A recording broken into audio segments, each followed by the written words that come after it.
Salut, c'est Agile, très heureux de vous retrouver aujourd'hui pour une nouvelle vidéo sur EcoChain Motor News, avec deux sujets épineux aujourd'hui. Yamaha qui se retrouve à rappeler près de 13 000 motos rien qu'en France pour un problème assez grave, et puis les chiffres de l'ONISER, l'Observatoire interministériel de la sécurité routière, qui ne sont pas très bons, non pas en matière d'accidentologie ou de morts sur les routes, mais en termes d'infractions relevées. Et en effet, le bilan définitif de 2023 n'est pas très bon, Si le nombre de morts sur les routes a baissé par rapport à 2019, avec 3398 décès en 2023, le nombre d'infractions a lui augmenté de 1,4% depuis 2017.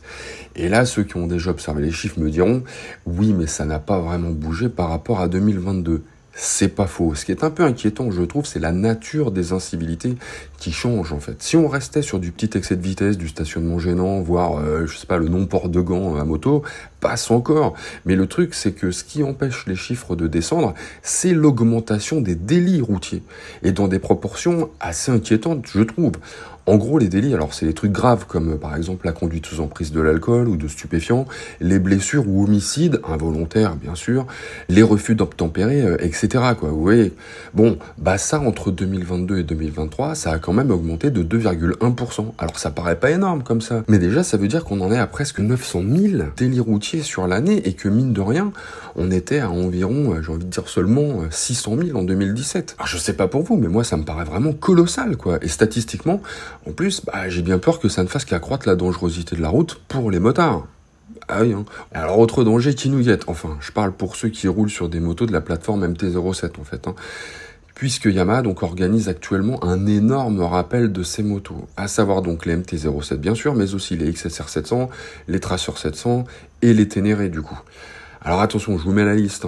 Déjà, vous remarquez une chose, c'est que ça concerne que les motos depuis 2023. Donc si vous avez une moto d'avant 2023, vous n'êtes pas concerné. Mais pour les autres, vous allez devoir y passer, Et je vous invite d'ailleurs à pas traîner, parce que mine de rien, le souci rencontré par ces machines, c'est pas anodin. Je cite Yamaha. Sur certaines unités, le désengagement de l'embrayage pourrait être incorrect, même lorsque le levier d'embrayage est actionné et complètement tiré. Ce phénomène est causé par l'utilisation et l'application d'une huile anti-rouille sur les disques lisses d'embrayage. Pendant la conduite et lorsque le moteur chauffe, l'huile anti-rouille pourrait se mélanger aux résidus de matériaux des disques garnis d'embrayage et produire une substance visqueuse. Il pourrait en résulter un désengagement incorrect de l'embrayage. Dans les cas extrêmes, le véhicule pourrait rester en prise et avancer même si le levier d'embrayage est actionné et complètement tiré. Oui, quand même. Bon, d'un autre côté, comme je le dis toujours dans ce cas-là, l'erreur est humaine, les amis. Ce qui est grave, c'est de pas la reconnaître et surtout de ne pas tout faire pour la réparer. Et là, Yamaha assume, et c'est tout à fait honorable. Et sur ce, les amis, aloha.